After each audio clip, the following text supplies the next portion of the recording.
Hi everyone, Jamie here. It's really good to see you. So we've just heard this story where Jesus says that the most important commandment is to love God with all your heart, soul, and mind. So what do you think it means to love something like that? I saw an interview with a Premier League footballer the other day who was talking about his childhood, and he said he breathed football. Everything about his life was football, and that's why he's been successful now. I remember when I was a child asking my mum how I could become a professional footballer. I now realise that she probably wasn't the go-to person for that kind of question. But I don't think I was alone. I think a lot of kids ask their parents similar stuff, and we see people playing football all the time, don't we? But it's only a very small percentage of people who are dedicated elite professionals that make it. So is that similar to what Jesus is saying here? Is it that a lot of people try to love God with all their heart, but it's only really the superhumans that make it? Well, I think what Jesus was saying is kind of getting at the opposite, really. You see, these experts in the law that were asking the question were kind of like the elite professionals. They knew God's law inside out, and they thought they could use it to catch Jesus out. But Jesus replies by telling them that everything in the law hangs on loving God with all your heart, soul, and mind, and loving your neighbour as yourself. Let's simplify that and just say loving God and loving people. He's saying that none of it makes sense without that. He's saying to them, if you don't get this, then you've missed the point. You might have dedicated your lives to being experts in God's law, but that doesn't mean you've got it.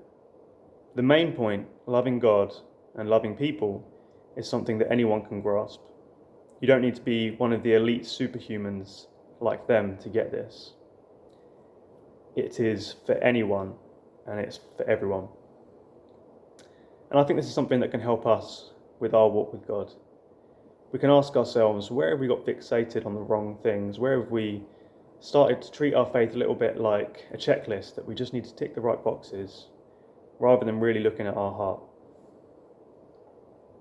And when we look at this, we can kind of find ourselves asking, well, what does it even mean for us to love God and love people? It's very easy to say, but how do we do that?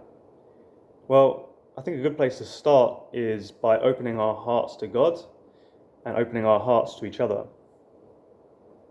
Being open with God is saying, here's my life, be part of it. I don't want to hide things from you. I want to give you everything in my life. I want to give you my heart.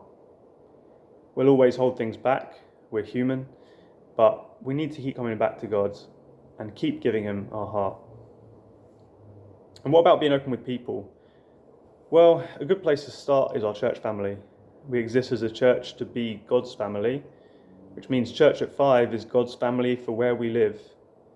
We can be part of this family and meet up together, part of the little churches, whatever it is that we're doing, and we could be there but not really have our hearts in it. We can smile and pretend that our lives are great and hide all the bad stuff, or the opposite of that, we could just turn up and just shut down and just ignore everybody, not make eye contact with anyone, because we don't want to let others in. But church is being family, and a family that isn't real with each other isn't much of a family at all. If I go home and everybody is smiling and being overly polite with me, then I'll start to think, what is going on? What have they been up to that they're not telling me about? And on the other hand, if I go home and everyone's ignoring me and they won't make eye contact with me, I'd soon realise there's something going on. We want to start meeting as little churches, and the reason we're doing this is because we want to be family with each other. We want to be open with God and we want to be open with each other. And it's not easy to do that unless we're seeing each other. And this is why we need to start finding different ways to meet, despite the restrictions. It's just finding ways that are safe and ways that we can be church together. So what does it mean for you to love God and love people? Ask yourself, what in your life are you holding back from God? And what are you holding back from your God family? When lockdown started, people talked about coronavirus being the great leveler. That, whoever it is in this world, you're not safe from catching this virus. And at first that seemed true.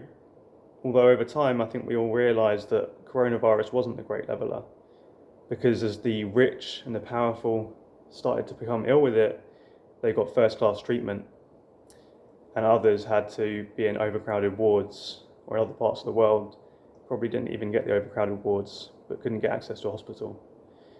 And still others during lockdown in this country, there were some who had a secure job, who had savings, who had a large house, and others who were in overcrowded conditions, others who lost their jobs, others who had to be exposed to the virus more because they had to keep working in a place where it was dangerous.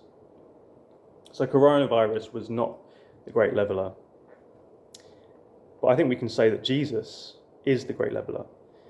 For those who think too highly of themselves, and for those who think they're good enough, anyone can reach God's love because of him.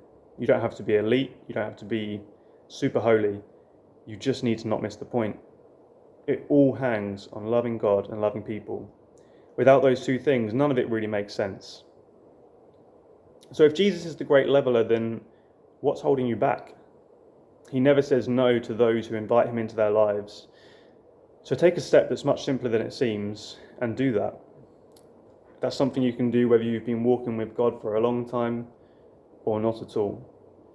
Ask yourself, what am I holding back in my heart? And then just walk, run, skip, or fall into the loving arms of the great leveller.